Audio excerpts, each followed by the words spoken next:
Baik, halo semua, selamat pagi, selamat siang, selamat sore, selamat malam. Perkenalkan, saya Agija Suryani dengan NIM belakang 073 kelas 2C Pendidikan Bahasa dan Sastra Indonesia UIN Syarif Hidayatullah Jakarta. Di sini saya membuat video dengan bertujuan sebagai tugas akhir dari mata kuliah fonologi yang diampu oleh dosen saya yaitu Ibu Neneng Nurjana M. Hum. Nah, tugas saya yaitu adalah menganalisis sebuah fonemik. Langsung saja kita ke slide selanjutnya. Yang akan saya analisis adalah yang pertama, analisis fonem dan pasangan minimal. Yang kedua, tabel APA. Yang ketiga, distribusi fonem. Yang keempat, jenis cluster. Dan yang terakhir adalah alofon. Bagian 1, analisis fonem dan pasangan minimal. Perlu kita ketahui, menurut Wikipedia, fonem sebuah istilah linguistik dan merupakan satuan terkecil dalam sebuah bahasa yang masih bisa menunjukkan perbedaan makna. Fonem berbentuk bunyi. Mengapa berbentuk bunyi? Kita lanjut saja ke slide selanjutnya supaya kalian dapat mengerti. Ya, ini ada tabel A yaitu analisis fonem dengan tabel fonem dan pasangan minimal.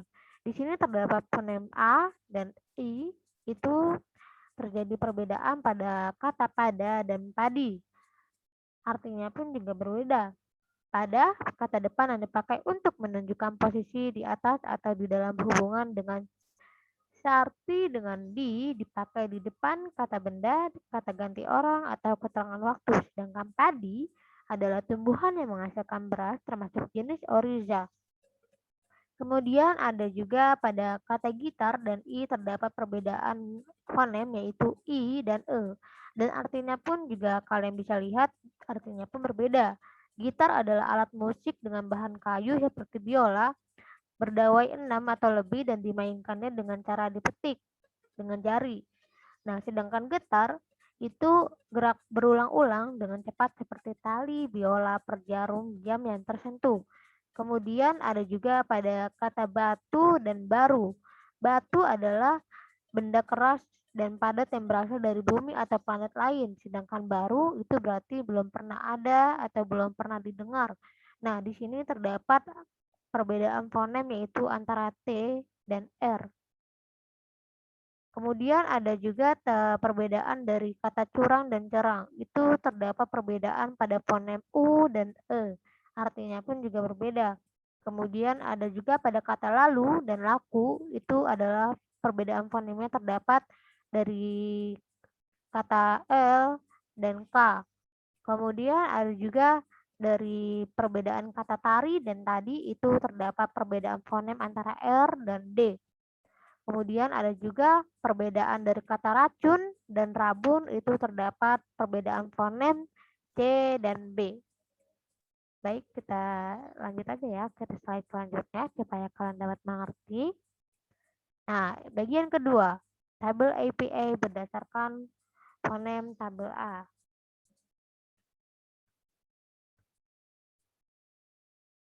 Di sini terdapat peta vokal, yaitu terdapat ada huruf I, ada huruf fonem I, ada fonem U, ada fonem E, dan ada fonem A. Nah, perlu kita ketahui bahwa fonem I berada di titik tinggi atas dan bagian depan, dan pemvokalannya pun tidak bundar. Kemudian ada fonem U, itu berada di bagian tinggi atas, dan tetapi bagian belakang dan terdapat pada artikulasinya tidak bundar. Kemudian ada juga fonem E, itu sedang dan berada pada bagian atas, sedang atas, dan kemudian ada di bagian depan sama seperti fonem I, dan cara artikulasinya tidak bundar. Sedangkan fonem A itu berada di titik rendah tengah dan cara artikulasinya itu netral. Kemudian ada juga peta konsonan, ya itu yang terdapat tadi pada tabel A. saya memiliki beberapa fonem, yaitu fonem B, T, D, C, K, R, dan L. Nah, fonem B terdapat pada artikulasi letupan, dan cara artikulasinya disebut bilabial. Mengapa disebut bilabial? Karena konsonannya diartikulasikannya dengan dua belah bibir, seperti B, aba. Kemudian ada juga yaitu fonem T. Fonem T disebut plosif dan cara artikulasinya itu disebut alveolar. Mengapa disebut alveolar? Alveolar karena konsonan yang diartikulasikan dengan ujung lidah. Misalkan T, ata. Nah, kemudian ada juga fonem D. Fonem D disebut artikulasi letupan dan cara artikulasinya sama dengan fonem T, yaitu alveolar karena cara artikulasinya dengan ujung lidah, yaitu D, ada. Kemudian ada juga fonem C.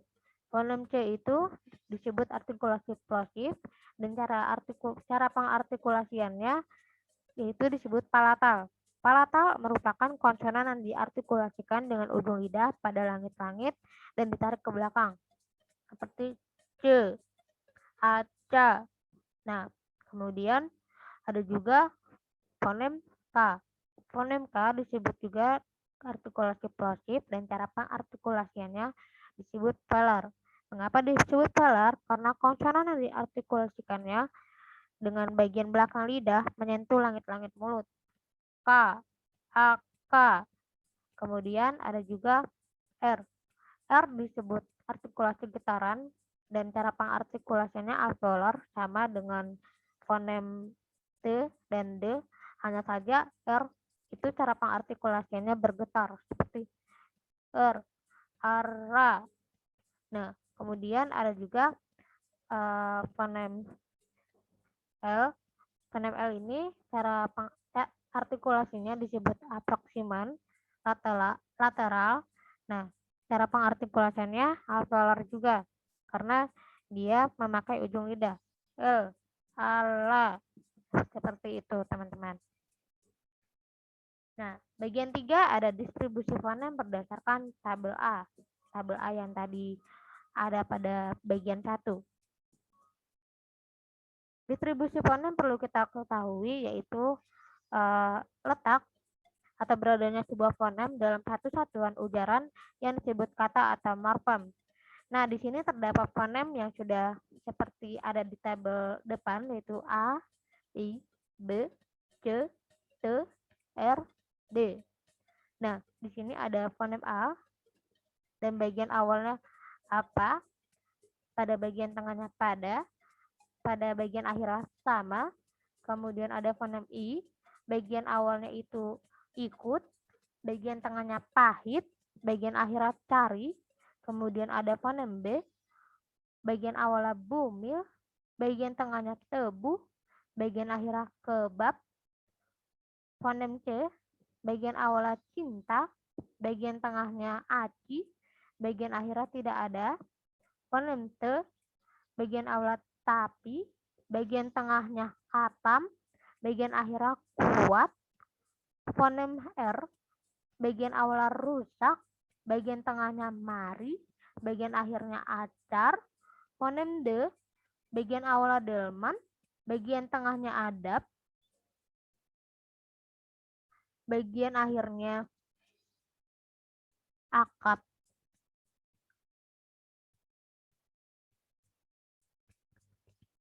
Kemudian ada fonem L, bagian awalnya lalu, bagian tengahnya salak, bagian akhirnya royal. Ada fonem K, bagian awalnya kaki, bagian tengahnya peka, bagian akhirnya cicak. Ada fonem E, bagian awalnya etika, bagian tengahnya memang, bagian akhirnya jahe. Ada fonem U, bagian awalnya unta, bagian tengahnya timun, bagian akhirnya malu. Bagian 4, jenis kluster analisis fonem T. perlu kita ketahui, kluster adalah kelompok konsonan atau vokal yang terdapat dalam satu daerah ucapan, mohon maaf. Nah, di sini saya memiliki kluster TR. Sebetulnya banyak sekali jenis-jenis kluster, tapi saya menggunakan kluster TR. Nah, di sini ada kata tradisi, struktur silabelnya itu ada KKP, struktur fonotatiknya ada OON. Perlu kita ketahui, struktur silabelnya itu yang terdiri dari konsonan-konsonan vokal, terus sedangkan struktur fonotaktiknya disebut onsite, necklus. O itu termasuk onsite, N itu termasuk necklus.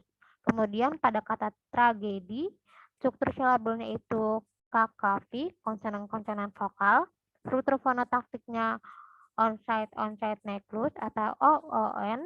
Kemudian ada kata tragis, itu struktur silabelnya ada KKV, masih sama seperti yang di atas, dan struktur fonotaktiknya pun juga masih sama dengan yang di atas.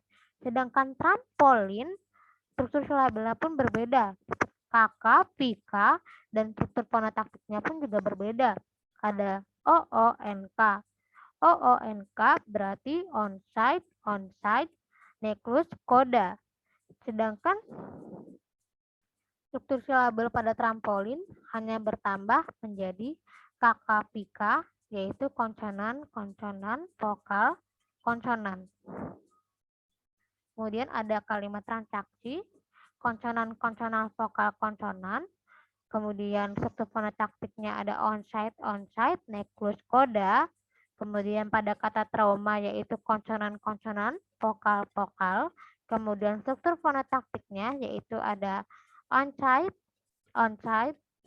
necklus, dan seterusnya. Bagian terakhir atau bagian kelima yaitu alofon. Nah, di sini saya mengambil alofon itu pasti sangat berkaitan sekali dengan bunyi vokal yaitu A, I, U, E, O. Nah, saya mendapatkan pada fonem tabel A tadi itu mendapatkan vokal pada A, I, U, dan E. Cukup kata terbuka. Cukup kata terbuka yang saya dapatkan dari fonem A itu akan, rakus, tarik. Mengapa akan, rakus, dan tarik termasuk ke dalam suku kata terbuka? Karena suku katanya diakhiri dengan huruf vokal yaitu akan, rakus, tarik. Sedangkan suku kata tertutupnya itu huruf A, pandan, lampu, kipas, itu diakhiri dengan huruf konsonan. Nah, berikutnya dengan fonem I. Fonem I, iman, risau, video, dan kemudian ada juga suku kata tertutupnya, timbal, lapis, habis. Begitupun dengan huruf U. Itu ada huruf umur, rusa, tunai, dan fonem U dari suku kata tertutup yaitu ribut, kursi, pundak, dan fonem E suku kata terbuka setan, seka, dan suku kata tertutup ada ember, entok, enggang. Nah, jadi perbedaan dari suku kata terbuka dan tertutup itu, suku kata terbuka itu suku katanya diakhiri dengan huruf vokal. Nah, sedangkan suku kata tertutup itu suku katanya diakhiri dengan huruf konsonan. Seperti itu ya, teman-teman. Oke, terima kasih. Mungkin cukup sekian materi yang saya sampaikan. Mudah-mudahan bermanfaat untuk kita semua dan untuk teman-teman yang ingin mempelajari analisis fonemik. Dan mohon maaf sekali dari saya apabila banyak kesalahan dalam menyampaikan kata-kata, terutama dalam pengucapan penyampaian materinya mungkin kurang cepat, mungkin kurang lebihnya mohon maaf. Sekian dari saya. Wassalamualaikum warahmatullahi wabarakatuh.